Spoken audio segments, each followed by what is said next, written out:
Good morning. All right.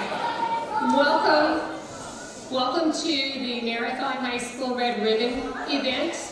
We celebrate this event each year, and I think it gets a little bigger each year.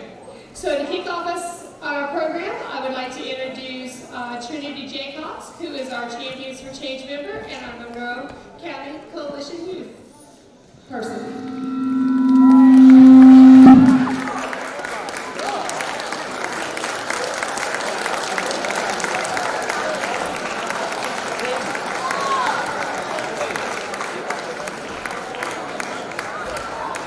Champions for Change would like to thank our guests for attending this morning. Please stand when your name is called to be recognized. Gina Martin, ECMC board member.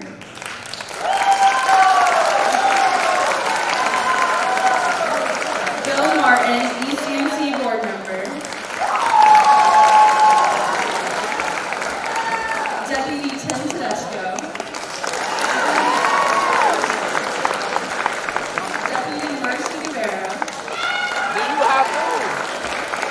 Lieutenant Mark Jones. City Manager George Garrett. Marathon Mayor John Martis. Marathon City Council Robin Still. Marathon High School Champions for Change members.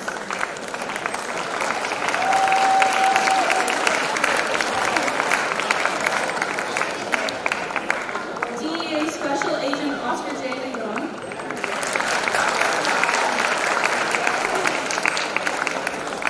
City Council Louis Gonzalez and Jackie Gonzalez.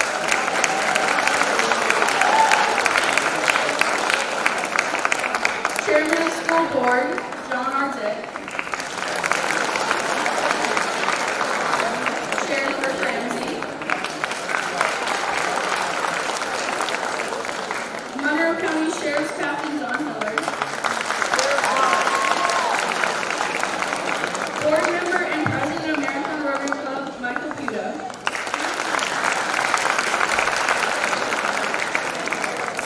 Lieutenant Trevor Worth. Cliff Riddell with TV 88. And last but not least, Champions for Change advisors, Dr. Christina Valletti and Ms. Valletti.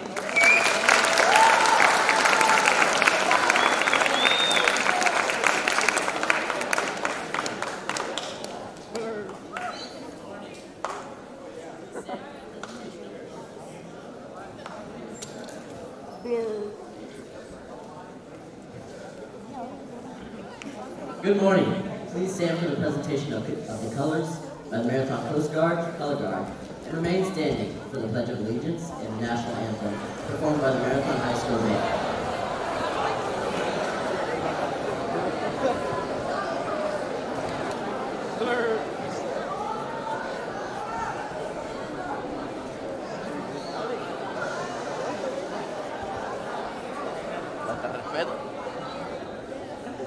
United States.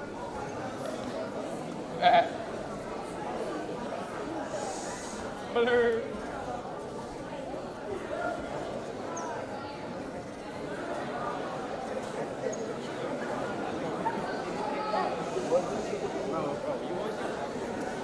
I can hear my name, bro.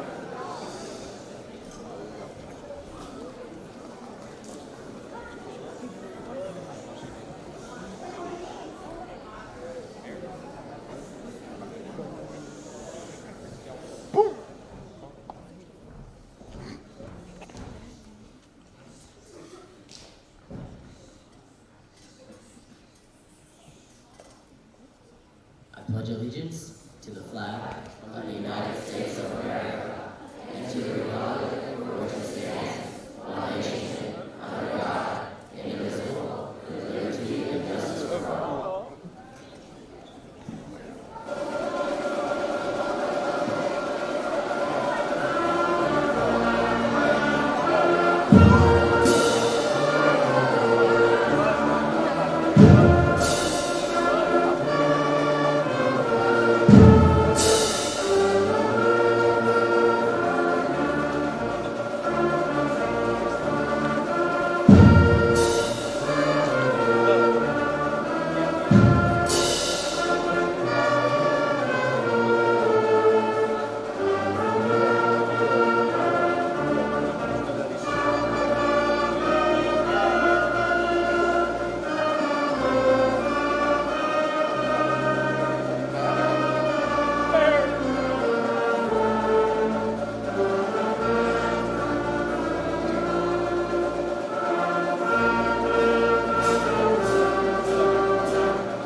celebration.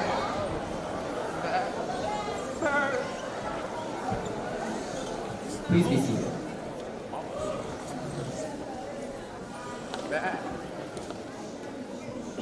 And let's have one more round of applause for the Marathon Coast Guard, Coast Guard, and the NHS Band.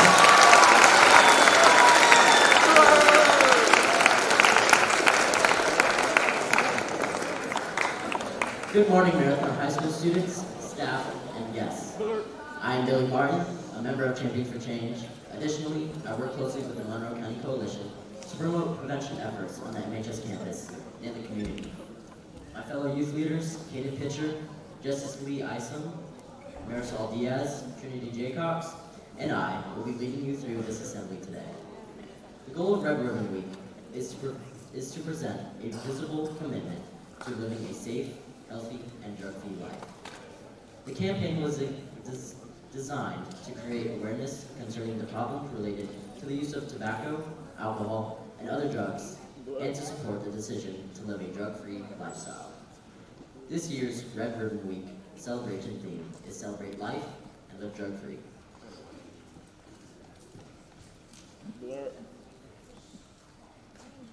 Red Ribbon Week was started in response to the death of Drug Enforcement Administration DEA Special Agent Enrique Quique Camarena, who in 1985 was brutally tortured and murdered by drug traffickers he was investigating in Mexico. Angry parents and youth in the communities across the country began wearing red ribbons as a symbol of their commitment to raise awareness of the killing and destruction caused by drugs in America.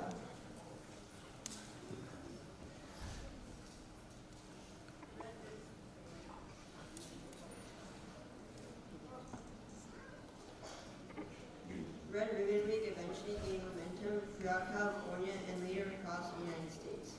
In 1985, club members presented the Camarena Club Proclamation to the then First Lady Nancy Reagan, bringing it national attention.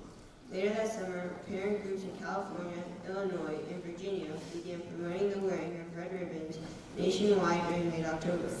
The campaign was then formalized in 1988 by the National Family Partnership, with President and Mrs. Reagan serving as honorary chairpersons. Today, the 8th-day celebration is an annual catalyst to show intolerance for drugs in our schools, workplaces, and communities.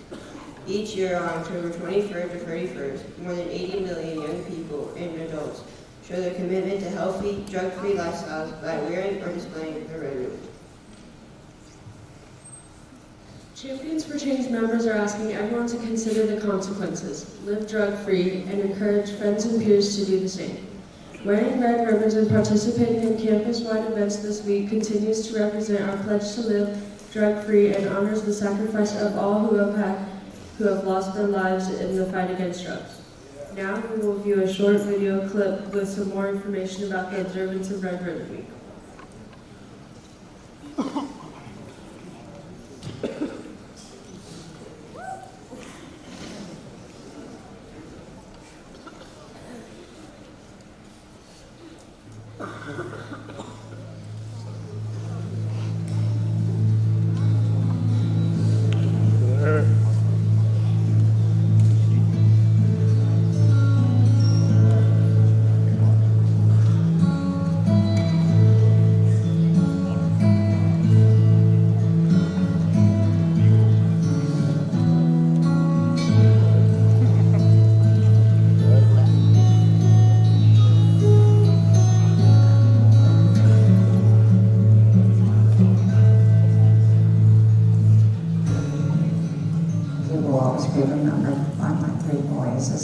As the two younger ones can possibly remember.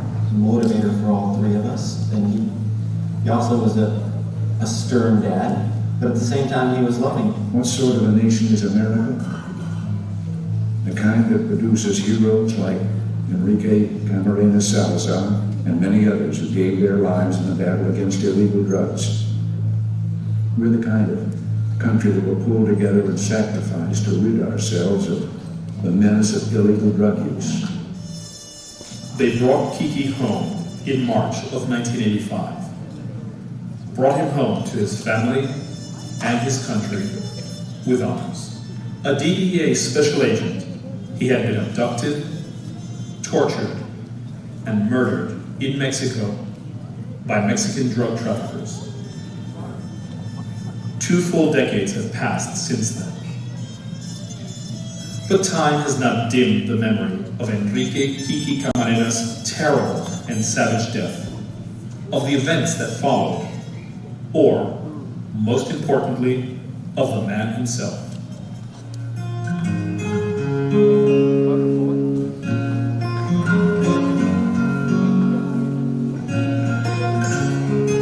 The child who grew into Kiki Camarena, the man, was born in Mexico, but at the age of 9, moved with his family to the California border town of Calexico.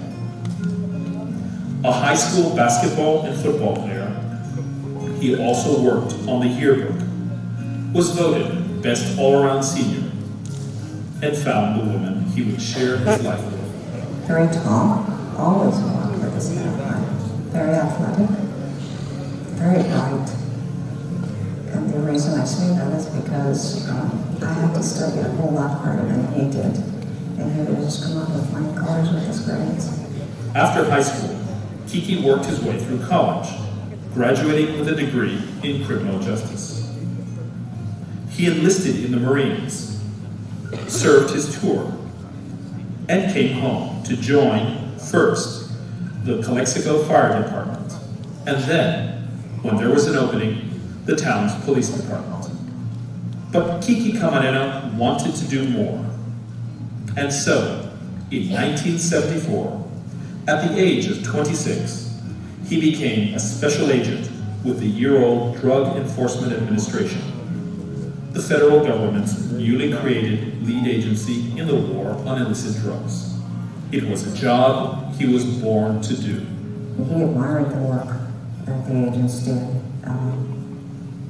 And now I know more than ever that he was extremely good at it, not only because he spoke the Spanish language, but because he could reach out to these people, both good and bad. And he could befriend them in such a way that it was amazing how well he did. And I think that's why he was such a great agent. By 1980, Camarena was a husband and the father of 3 young sons. Professionally, he was a decorated 7-year DEA veteran, headed for the organization's Guadalajara, Mexico field office. It was a dangerous assignment, and the whole family was aware of it. I was aware of the dangers because, although they didn't tell me, my parents didn't tell me much about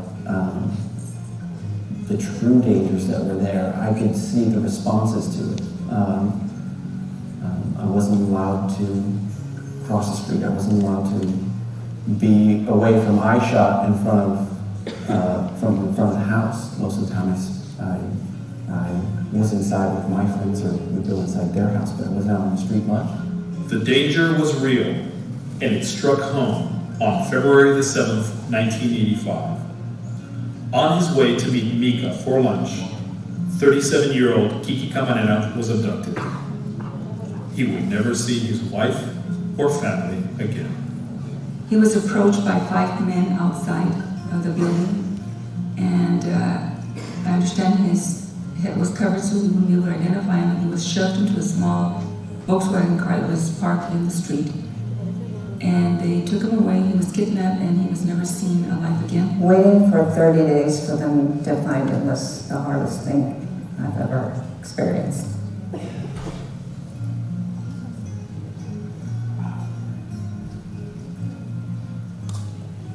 Hoping.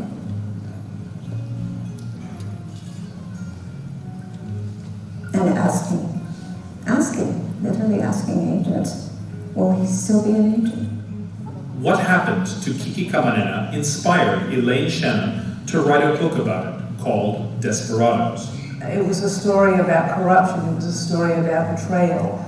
As I started to get more and more information, and then as Camarena's body turned up, and it was clear that he'd been murdered, and then as we learned that He had been tortured, and then as we learned that he had been tortured by people who were connected to the security services in Mexico, it took on a really ugly dimension and a fascinating story. It was betrayal at every level. The death of Kiki Camarena shocked the Drug Enforcement Administration, but it also galvanized the organization from top to bottom. All of DEA's resources were committed to bringing his killers to justice. If the evil empire, if you will, can attack a U.S. person assigned in a foreign country and believe that they could attack that person with impunity, then every U.S. person assigned to every embassy throughout the world would become a target for that type of terrorist activity. So Kiki's loss was more than a loss for DEA. It potentially could have been a serious blow to all of the men and women who decide to serve their country in working in foreign assignments. We were going to find, identify, and prosecute the people responsible. There were a lot of roadblocks, but the people that were working it were dedicated to actually making it happen, to putting those people to trial. The murder of a federal agent, a DEA agent, or any federal officer of the United States government is a crime against the laws of the United States, no matter where in the world it's committed. And so it was very important, particularly in this case, that the United States government, with a fine DEA investigation of Operation Allende, but that we bring a prosecution against everybody that was, we had evidence of, that had been, that had conspired and been complicit in the kidnapping and murder of Kiki Camarena. Interest in every aspect of the Kiki Camarena case was overwhelming. It touched hearts and minds across the country. But obviously, nowhere was the loss felt more deeply or more profoundly than by the Camarena family. When all this is going on, I remember thinking that I had to be strong. You know, I was 11 years old, and I remembered that whenever my dad would leave for a training or for a trip or, you know, for anything, because sometimes he took trips on work-related stuff, he'd tell me, remember while I'm gone, you're the man of the house. You know, when we found out he wasn't coming home, I remember thinking, okay, I'm the man of the house. It was very hard not to be able to see him for the last time. Accepting that reality was very difficult. It was so difficult that I'll never forget going up that ramp and to see the casket. And Agent Wallace specifically telling me, you cannot open the casket. The death of any law enforcement officer in the line of duty is a tragedy. But what befell Kiki Camarena, the brutality and callousness of it, seemed to strike a more sensitive nerve, to touch people at a deeper level. And they haven't forgotten. In March of 1985, Kiki came home to his family and his country. The circumstances of his death were the focus of a book and a television movie. He is fully remembered in his hometown, and impressive as all that is, his most vivid legacy is the Red Ribbon Program, which was launched that very month and year to honor his work and his memory. Drug-free meat.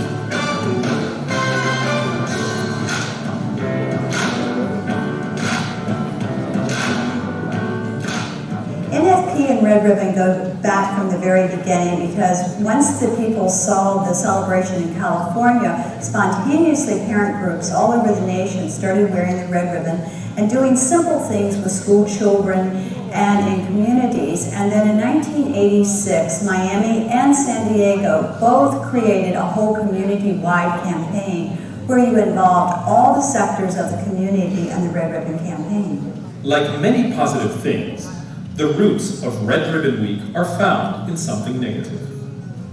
The fate of DEA Special Agent Enrique Camarena. But it is in this affirming and humane endeavor that his living legacy is richly preserved. Kiki would have been very proud. On March 5th, 1985, the war against drugs started over. The story of Kiki's kidnapping, torture, and murder is a defining event in DEA's history. With Kiki's death, our country changed. The way Americans viewed drugs changed, and DEA responded, resolving to fight with an even greater commitment for what Kiki gave his life to achieve. New determination was born on that day. The life of this brave husband and father inspired Americans to keep drugs out of our communities and away from our children. The year he was killed, the Red Ribbon Campaign was created. This is an event that is now at the heart and soul of this agency.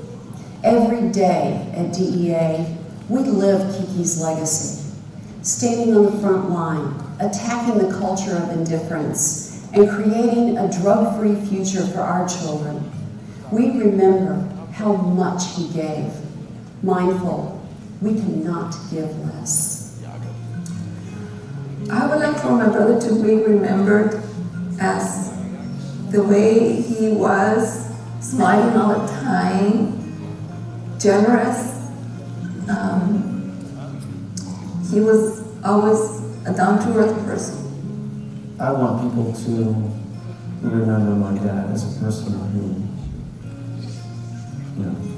who dedicated himself to law enforcement, who dedicated himself to stopping drugs from ruining people's lives. I would like for them to remember him as a great citizen, as a good father. I would like others to remember Kiki would be with a smile.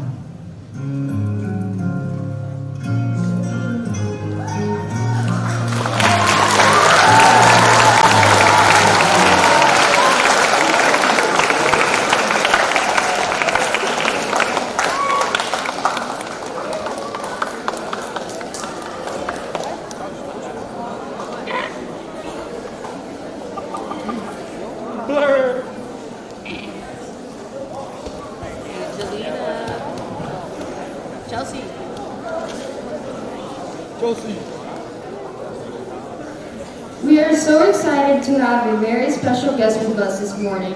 Special Agent Oscar J. Negron began his government career enlisting in the United States Marine Corps at the age of 17, where he proudly served for 5 years. After leaving military service, S.A. Negron earned a bachelor's degree in professional aeronautics from Embry-Riddle Aeronautical University, and he recently earned a master's degree in criminal justice from the Inter-American University of Puerto Rico. S.A. Negron began his career as a special agent with the Drug Enforcement Administration in 1968 and has been assigned to field offices in Chicago, Illinois, San Juan, Puerto Rico, and Miami, Florida. During this time, he has encountered numerous complex criminal investigations against major international drug trafficking organizations. S.A. Negron is currently assigned to the Special Support Unit of the Miami Field Division, where he serves as the division's Special Agent Recruiting Coordinator. Responsible for all DEA recruiting efforts throughout the state of Florida, S.A. Negron also serves as a Public Information Officer and Demand Reduction Coordinator, and it is under his capacity that he works jointly with the local community and state government organizations in different prevention efforts aimed at reducing the demand of illegal drugs throughout the state of Florida. So please give a very warm welcome, Marathon High School, to DEA Special Agent Oscar Negron.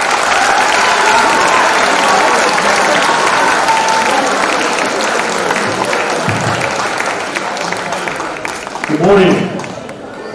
Oh, you did it better. Good morning. All right. Good morning. Good morning. Good morning. As they mentioned, I have been with the DEA for approximately almost 27 years.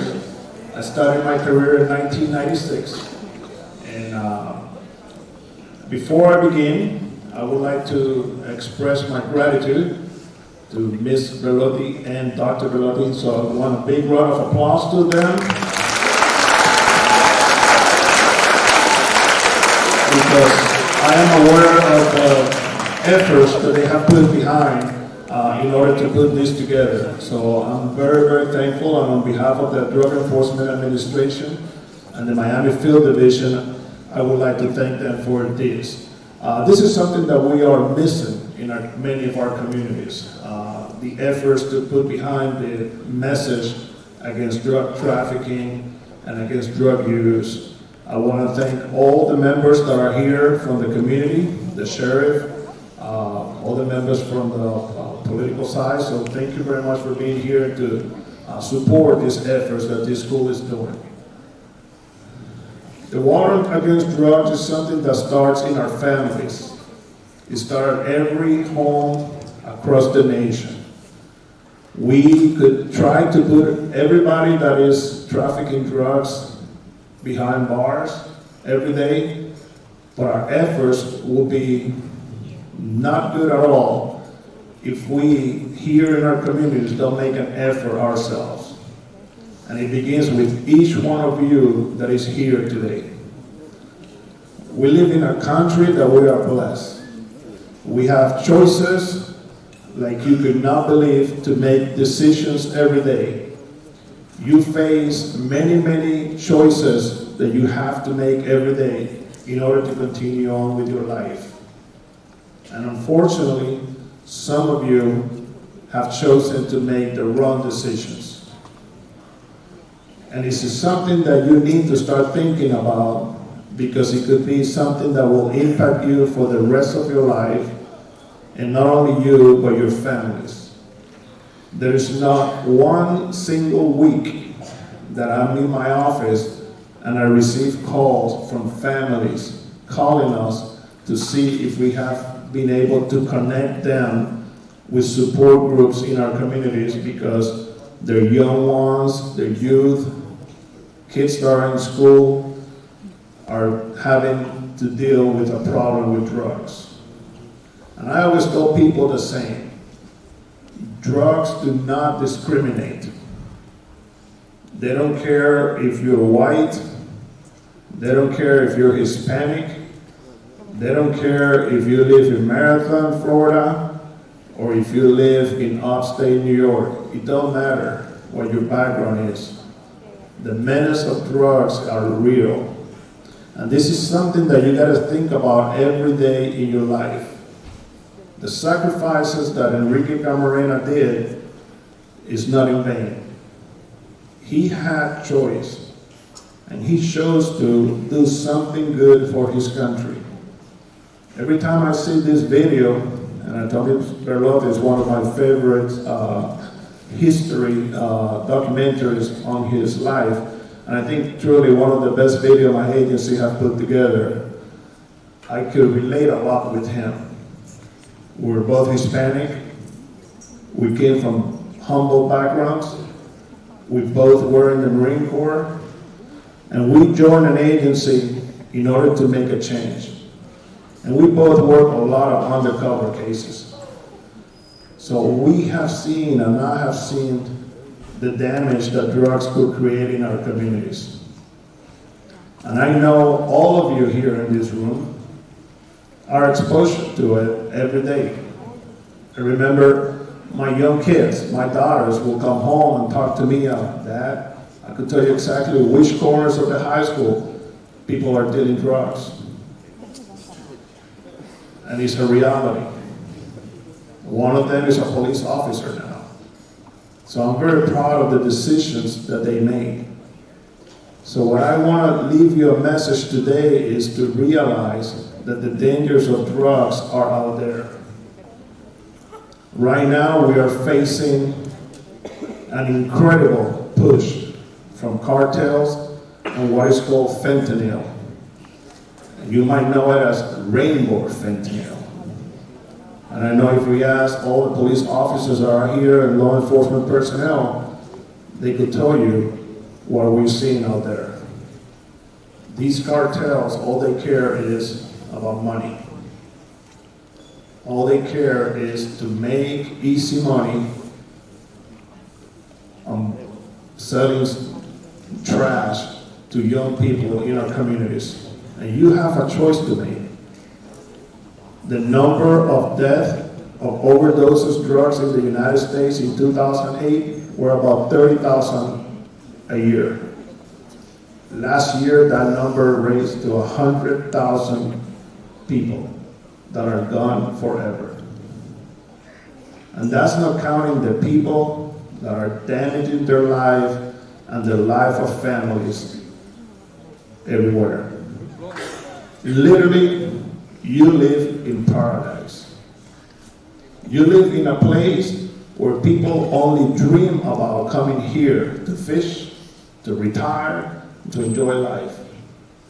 Make that dream in your homes too. Don't be the one that brings a headache to your families, to your parents. Make a difference for yourself. Make a difference for your community. And I guarantee you, each one of you is going to feel very, very proud. Remember, the decision is only yours about staying away from drugs. And when the time comes and somebody say, let's go have a joint, or let's go try these very colorful pills, the decision is yours alone. Your parents are not going to be there. Your priests are not going to be there. Your teachers are not going to be there. And most definitely, I won't be there. But maybe what we are telling you today, the story you have seen today, will still be in the back of your mind for you to be able to make the correct choice for the rest of your life. Don't ruin your life. It is a pleasure to be here. I'm going to be here throughout the day. If you have any questions, if you feel like you want to answer me something that you don't want to ask in front of other people, I want to hear it. I won't judge you. Maybe the information that I could provide you to you today could make a difference.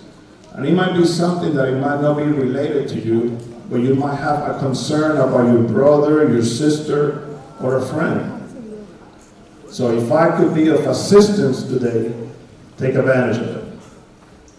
And hopefully, this could initiate a talk in your homes, with your parents, with your sisters, with your brothers. And know that this problem with drugs, none of us are exempt from. None of us. So if you have any concerns, take this opportunity that we are giving you. I want to express once again my gratitude to the school, all the staff, because their efforts are seen and are felt. So thank you very much. God bless you, and we'll be in touch throughout the rest of the day.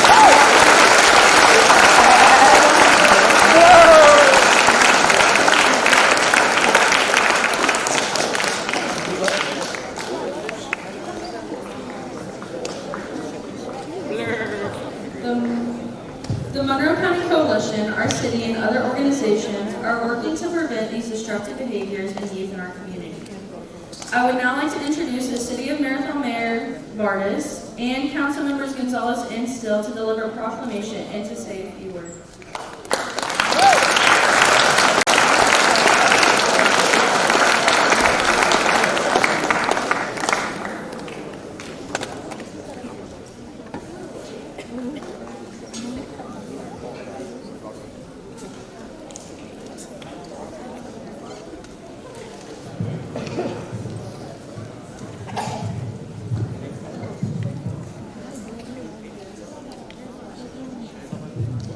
Good morning. Let's do that again. Good morning. Good morning. Now let's hear from the upper deck. Good morning. Let's hear from the lower level. Good morning. Good morning. My name is John Morris, and for the next 2 weeks and 6 days or 5 days, I'm the mayor of the city of Marathon. We have our council members here with us, Louis Gonzalez and Robin Still. And we're very pleased to have them here as well. And we stand united with everyone here for Red Ribbon Day. We have a special proclamation. I have to take these off to read it.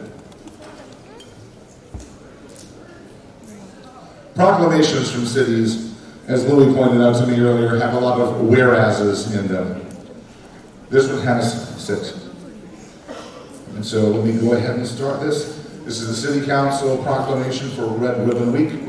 Whereas communities across America have been plagued by the numerous problems associated with illicit drug use and those that traffic in them. And whereas there is hope in winning the war on drugs, and that hope lies in the education and drug demand reduction, coupled with the hard work and determination of organizations such as redribbon.org to foster a healthy, drug-free lifestyle. And whereas governments and community leaders know that citizen support is one of the most effective tools in the effort to reduce the use of illicit drugs in our communities. And you're getting it. Whereas the Red Ribbon Campaign was established by Congress in 1988 to encourage a drug-free lifestyle and involvement in drug prevention and reduction efforts. And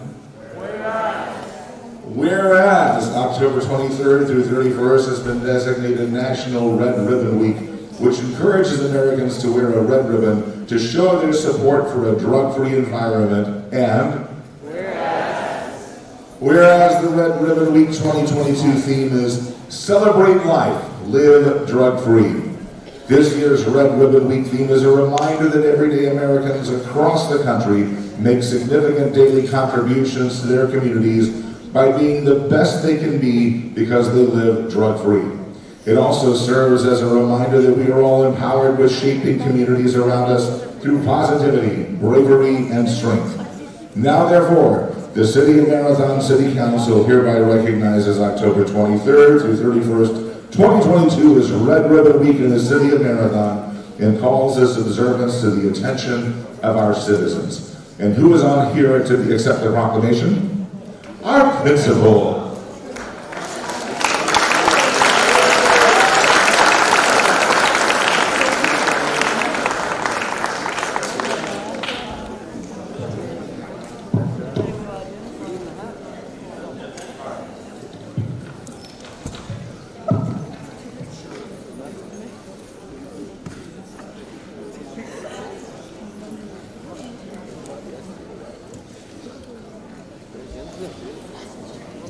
So that's a lot of words. Let's condense that proclamation down into 4. Drugs bad, life good. Don't do it.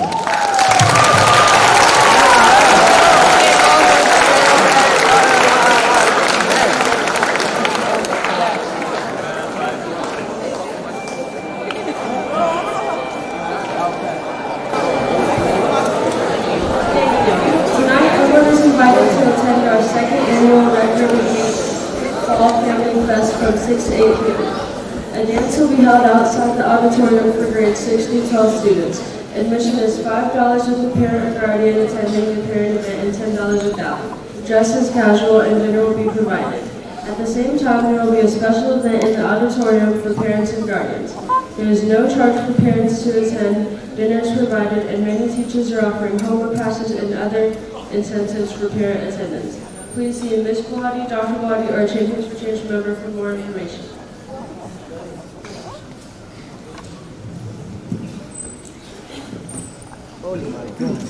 Please stay seated until my administrator releases you.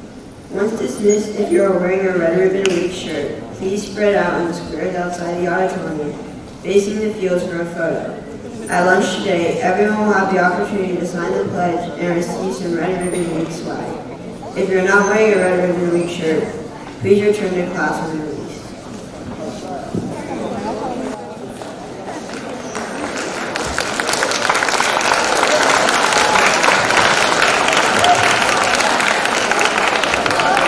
Okay, I want to thank you all for being an awesome audience this morning.